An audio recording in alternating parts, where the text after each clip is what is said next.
Hi Tom, I had a customer call today that was planning to use isopropyl alcohol that he bought from a local drugstore. And I advised him against it, and I suggested some of the products that we offer, and it looks like you've got a couple of those here. Can you tell me about them? Absolutely, Daryl. First one is CSM3. This is a degreaser that we've used for a while that is wonderful for taking away the grease without leaving any debris behind, no residue behind. And that's the important part about the degreaser. This material is an aggressive degreaser. We have another one if you're working with plastics or some materials that might be affected by a harsh solvent. The GC6 is 2-propanol, 100% reagent grade of it.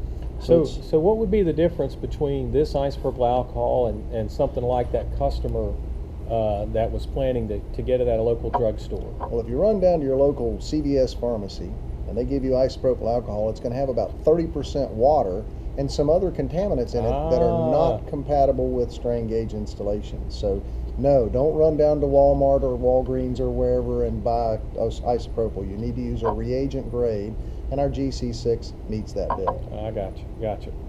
And like you were mentioning, the CSM3, it's an aggressive solvent, but yet doesn't leave any residue behind, because that's what we're trying to do, right? Get all the contamination outside of the gauge side. For instance, acetone, maybe it's a great degreaser, but when you wipe it on a piece of glass, it'll leave a white residue. It's leaving stuff behind, and that's not something you want to have happen in a strain gauge installation. So use qualified degreasers for strain gauge use, which are clean and chemically inert so that they don't leave anything behind. Gotcha.